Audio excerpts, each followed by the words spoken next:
Hello, welcome back to another Manga Talks video. Today we have a couple of special reads that I did want to go through and a bit of a haul as well. So as you can see, we have some Ero Guro on the side over here, and then some other assorted reads that I've had over the past month or so. So I have been a bit sick, so I haven't been able to record at all. So this is the first video I have coming back and recording, which is great. It's been quite a while. So we'll start off today's video with just a section on Ero Guro. I've actually ordered and received the 2 volumes of Pink Banana that I was missing.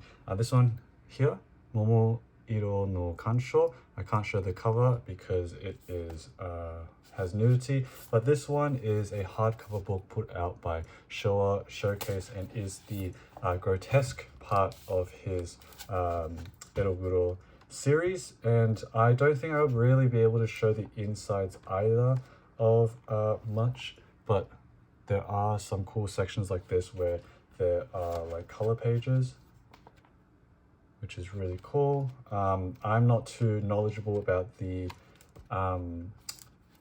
mangaka in this specific volume. Here it is, some more examples.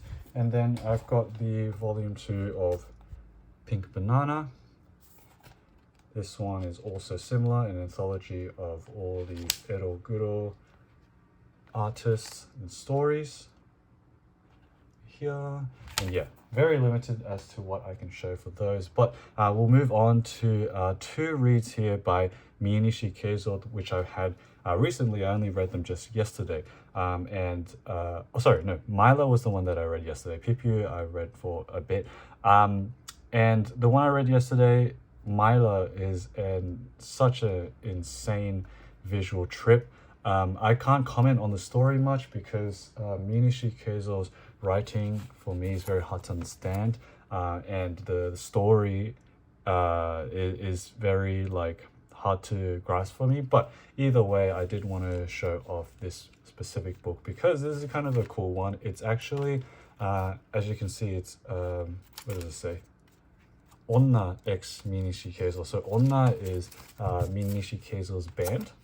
So when you flip it open like this, you have the actual book here with the manga. It's a one-shot, and then you have specifically the CD for it. So such a cool looking CD, amazing.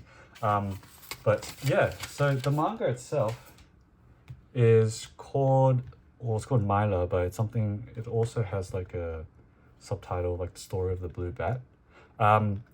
Very difficult to understand what the story was about. Something to do, it's all centered on a specific woman, and like a lot of deaths happen around her. So there's 4 parts in this one, and each chapter opens with this same image of one of the characters here. But even for like Miyanishi Keizo, like some of these panels blew my mind. It was absolutely insane. I can actually show some of them off because they aren't too heavy on the nudity, but it's been a while since I've read Miyanishi Keizo, and so I do love when I finally get back to them. I think I've read nearly all of the Miyanishi books that I have, minus 1, and this specific face looks really creepy to me for some reason. Like, this is our kind of main character that everything is centered on, very mysterious. And also this face too, a lot of scary faces. They're like a band of, I don't know, just a random group of people that come into the story. But as usual, the detail is off the charts. You can see that she's depicted as a very like special or holy character here, with a lot of intrigue into who she is, that sort of stuff. And for some reason we have kind of tragedy that starts off with this guy falling down the stairs and hitting his head just randomly, really. I don't know what sparked that. but I guess it kind of triggers the rest of the events in the story as one of the characters more. I really love this specific panel where we are looking, you see like the inverse, like black and white, half their face is black and then half of it looks like it's reflected on the actual broken alcohol glass, which is such a cool composition. It's insane. Miyanishi is absolutely out of this world. I will have to skip some of these. I should have I'll just leave this here for someone to look at. Some violence, which I guess I can show. One of the people killed.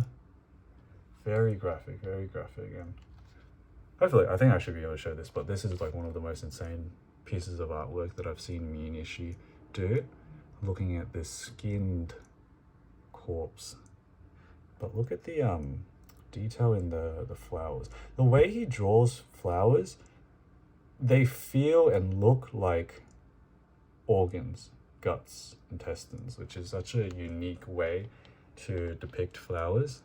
And it's not the first time that he's done it. He's done it beforehand, which I've showed off in like Lyrica. A very, very moody atmospheric piece. This is a double page spread, which you don't really see too much of with Miyanishi Keizo. Unfortunately, I can only show the right side of it, but what is happening is that the corpse is strung up and that lady is just sitting under there naked. But as you can see, you have the main character kind of stumbling in and seeing it, and it looks like everything was on fire. The way that the door frame is drawn, the wall is drawn, it's absolutely insane. It's not on fire, it's just the texture that Miyanishi chose to draw the door with. But insane. Every panel he does can be hung up as a painting. The amount of work put into each single panel, even if it is just a small one, is out of this world. And then yeah, that is the ending for the story, so I can't comment on the story at all, unfortunately. And then we have like some, like an interview, Miyanishi, where he just talks about his background, his band, his passions, and whatnot. And this was put out in 1999, and you can see here, Onna, the CD, has 3 songs, and Maila, the story, was put out 1993 to 94 in Sniper, which I believe is an SM magazine. So yeah, that was Maila. Incredible artwork. And then we have Pippyu, which is another collection of short stories. All right, so Pippyu, another collection of short stories. Some of these do actually appear in Lyrica.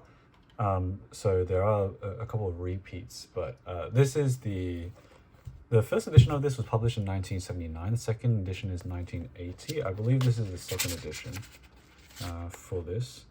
But yeah, Pippyu, oh, I did want to mention as well, I forgot to mention when I started this off, but Miyanishi has stated that he was influenced by an artist named Hans Bellmer. I'll put the name in the description. If you search up Hans Bellmer, you can actually see very directly where that influence comes from. And it's really interesting because, of course, Miyanishi has his own style, but seeing that kind of looks like a kind of prototype of Miyanishi's work sometimes, it's very interesting. And so for the stories in here, it's collecting Miyanishi's debut works, and it's his first collection of works. And so all of these little notes here, they are just for me to know where I can and can't show stuff, because as I'm going through these, I'm not going to go through the stories in particular, because a lot of the stories are short. A lot of them do center on abusive relationships, a lot of taboo romance, a lot of violence, sex, nudity, all that type of stuff. And a number of them, a good number of them have appeared in Lyrica, which I have done have I done? Yes, I have done a separate video for, so if you want to have a look at that specifically, you can check out my channel. But this is more for just showing off the visuals and the artwork that comes in Pippyu. So let's get started.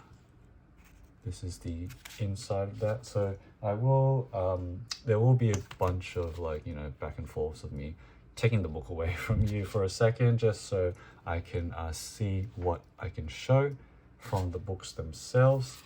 So I'll kind of just be flicking through them, and if you have watched my other Miyanishi videos, you will notice and recognize some of these chapters and stories and panels and all that type of stuff. And so this one is amazing. I think Miyanishi is the only artist which I have noticed how effective he draws veins in the eyes. Even though they're not realistic, it's always super scary and violent the way that they're drawn, because they're always usually associated with someone looking scary like this, or someone who is abused or anything like that. So it is a very raw way of depicting that like confronting visual, and I absolutely love it. Miyanishi is such a master of that. And if you aren't updated, unfortunately Miyanishi is going through a cancer. I forgot which type of cancer, but yeah, it was announced during one of the videos on YouTube. There was an interview about it, so yeah, it's honestly very sad, you know, fuck cancer. But we've been seeing, you know, a lot of artists, manga actually recently. It's Hino Hideshi as well. It's sad because, you know, they are old aged. And also Tsuge Yoshiharu as well. I totally forgot about that. That was a very saddening announcement, actually. That kind of came out of nowhere. I don't think I'm still like not processing it at the moment, because me specifically, I haven't read any Tsuge Yoshiharu for quite a while. I've read all of the English volumes, but that was, you know, quite a while ago. I haven't bought the fifth volume yet, but I feel like it would actually hit me once I do read that fifth volume from Drawn Quarterly. So yeah, rest in peace to Tsuge. Such a monumental and a foundational mangaka in the whole sphere of old manga. But yeah, just as like a side note while we are going through this. So I'll get back to the story here. We've got Banana Baby, which I cannot show much of. Some more scenes here of the landscape. Oh, I shouldn't have shown that. Very hard to show all this, so bear with me. Okay, this one we can show. There is actually an upcoming panel which I noted specifically to show, because there's a really cool perspective thing. So this one here, page 77, you have a look. I love that perspective where she's looking up and she's also standing on the door while we are looking up at the door. It looks like the floor here as well, and it's just a nice change in perspective, which I really loved. Oh, and I do love when Miyanishi does this panel in particular, just the face, nothing else. No background, just the eyes, nose and mouth. Yeah, this one, really cool, like sea patterns embedded onto them like a bodysuit. A very sexual chapter, which I will completely skip. Okay, let's go to this one. Love all that etching in the background. Rain, that's another thing, and water, that's another thing that Miyanishi does well. Liquids, whether it's water, whether it's blood, always very tactile the way he draws them. Okay, skip, keep on skipping. It's hard to say which Miyanishi book's my favorite because a lot of them are just, short story collections, and there are a few overlaps in between them, but I think there are specific short stories that I love a lot. I don't remember the name of them, but have a look at this as well. Speaking of water, the way he draws hair sometimes feels like they are also liquids too, so that's another thing that Miyanishi does very well. He isn't one of my favorite Ero Guro artists for nothing, and I feel a lot of people also feel the same as well. Extremely unique. We don't have anything like him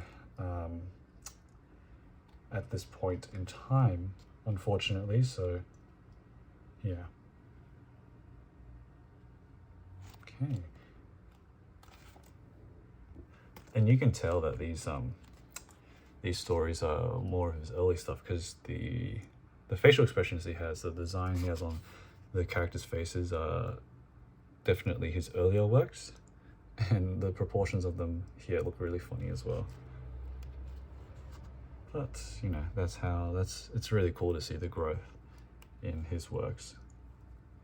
Love this one too.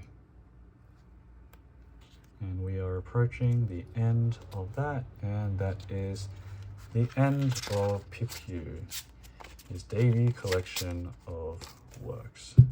So yeah, that was it for the Miyanishi Keizo section of this video, and also the Ero Guro section.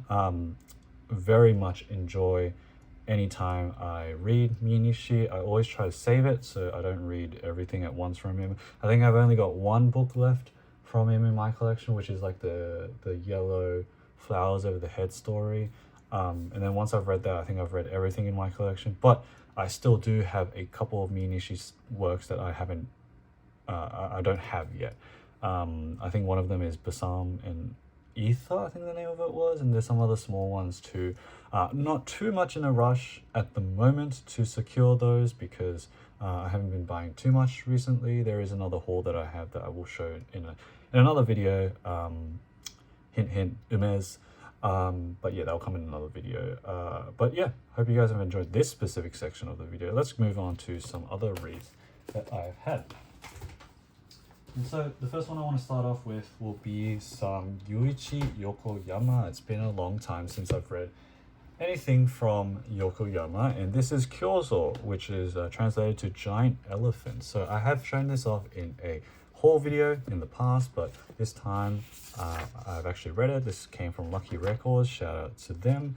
I usually get a lot of my Yokoyama stuff from them, and this one specifically was signed as well with an original illustration. So Kyoso is a very interesting book because it's essentially a book of all these different one-shots that reference a lot of different things, like mangaka, like for example Hokusai even references JoJo, Miyanishi, sorry, not Miyanishi, JoJo, Taiga Tateshi as well. So it's a very interesting book and premise for a book. And so as usual, the chaos of Yuichi Yokoyama ensues, but I do want to go to the back where it actually does give you a list of the references. So this is just the works themselves. And then here, so you have different references to Hokusai from him. There is a part 3 JoJo reference, Fujio, Katsuka. We also have some Taiga Tateshi that he references. So quite a lot in his galleries as well. And yeah, I did really enjoy these works too. It really just reminded me of my love for Yuichi Yokoyama. Insanely unique. Again, another artist that you won't find anyone else with their sort of style, their humor, their visual, the visuals that they have. And what I find really interesting, every time I read a Yokoyama manga, I do note different things that he draws really well. So for example, there's this work called Volcano. Where is it? Page 89. Volcano, where I've noticed he draws sparks really, really, like I love the way that he draws sparks. So as you can see here, there's just someone just making this volcano, And this is what I'm talking about. Like, this is the first time I've seen him draw sparks like that, and it's just so satisfying. Like, when I think of stuff that he draws well, I like water, rain, really cool when he draws that. Reflections, shadows, that sort of thing, I think Yokoyama excels at, and is really interesting and unique in the way he draws it. But in terms of the stories themselves, like, there's stories about gunfights, there's obviously stories about just people exploring, finding different structures. There's, in terms of the what was it? The chapter titles, they're called like, what is it? In terms of the reference, this one here is, for example, called New JoJo. If I go to page 49, if you're familiar with JoJo, you'll find the Stardust Gang here. So that's like Ato and, well, honestly, it's kind of hard to recognize. Is that Polnareff maybe? I don't know.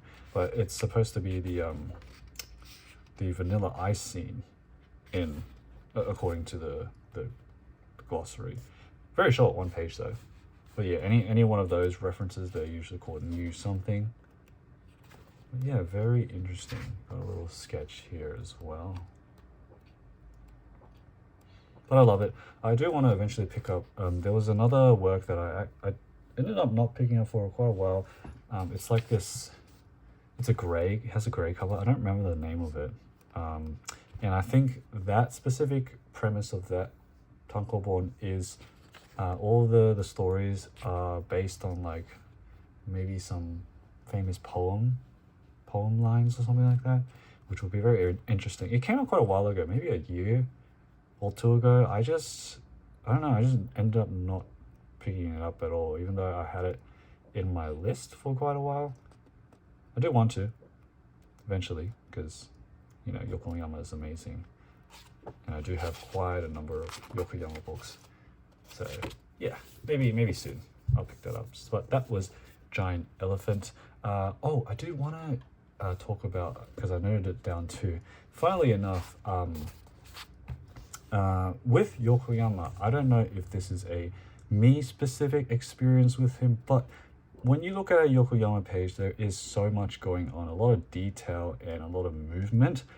I find that sometimes I can't even tell what's going on. So the way I try to like handle that is I actually just read Yokoyama from afar. So for example, if I was holding this, I'll just extend it back, like hold the book away from me so I'm seeing like the images more clearly, and kind of read there to try and like figure out what's going on. It's funny because I've had this exact same thing with JoJo.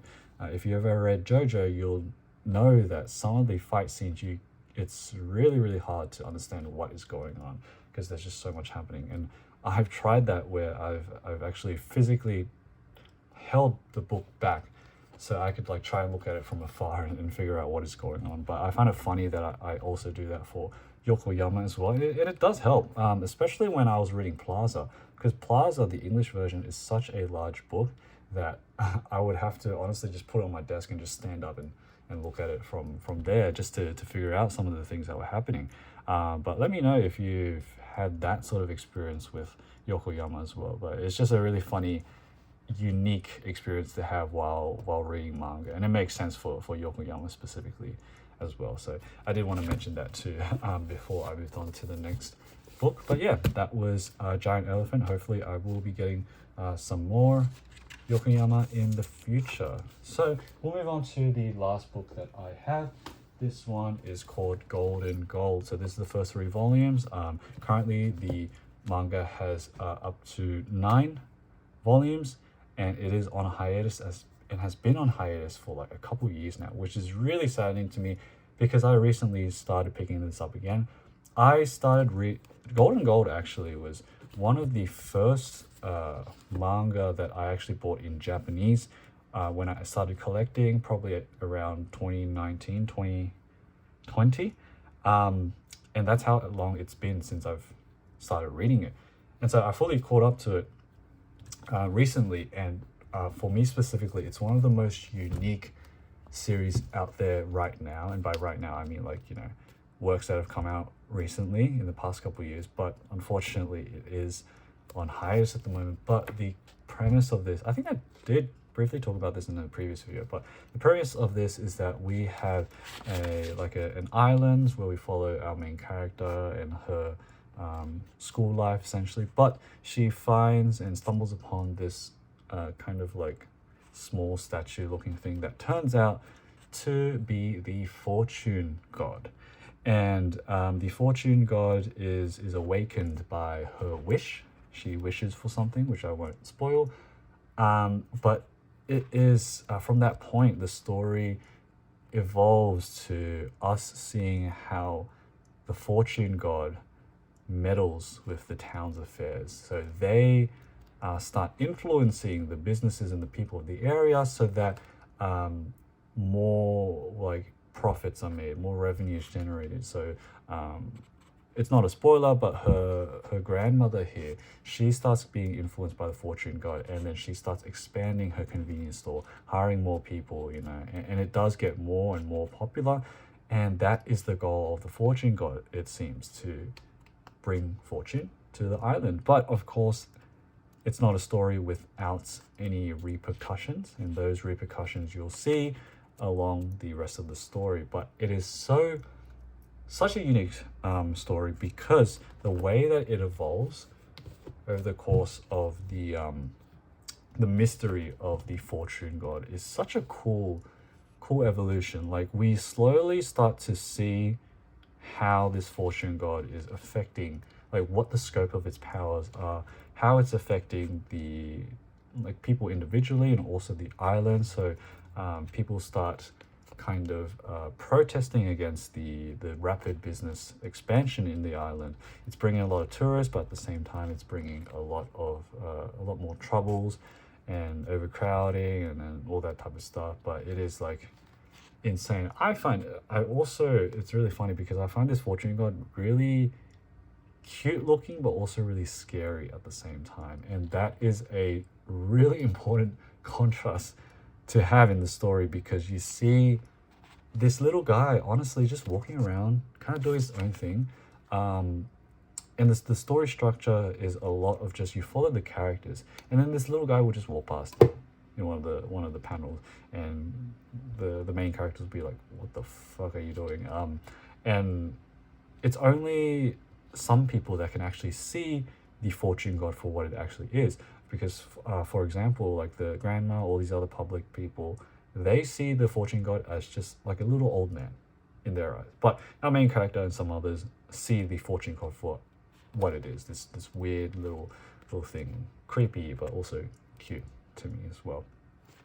And it's great. It's a great balance of slice of life, but also that mystery too. Where it ended, or not ended, but where the hiatus started, I think the story feels like it's 70% of the way through. No word on it for like a couple of years. So I'm really sad about that. But I do recommend this because this is out in English officially. I think it's only digital though. But it is such a unique manga, like especially for contemporary manga. Like a really well written story, and paced quite well too. It also did win a couple of awards as well. That was like one of the main things that drew me to it at the time. The premise, but also the fact that it was quite recognized for its storytelling. So that's another thing backing that too. But yeah, it's so weird. It is genuinely so weird. Like, look at this. It's creepy but cute at the same time. Its presence is everywhere, and so you will see it randomly just going through different areas as our characters are talking, and it is just intertwined itself and embedded itself into everything in the actual village, but also in the pages themselves. So really unique. I'm thinking of making like a themed video as well for Golden Gold, where I'm nothing set in stone yet, but I'm thinking of making a video of different manga that have a very like communal type feel and very like, you know, town feel, village feel, where you have a story where you have a lot of characters that you feel their lives kind of continue even when they're off the page, And that's the credit of the manga, where they're able to build these characters that feel alive and that they don't feel stagnant. You know, once you flip the page, you know that they're still doing some shit in the background and they'll come back. That sort of thing. So I'm still thinking about that. Maybe I will make that video, but I do have to figure out what types of books and manga fit that category. But Golden Gold is kind of the impetus for that, and it's such an amazing manga. I highly recommend that too. But yeah, that will be the end of today's video. So hope you guys have enjoyed. It's been a long time since I've recorded a video, so happy to be back. So hopefully we'll be able to get out more videos, but we'll see when that comes. All right, thank you guys for watching. We'll see you in the next one. Bye.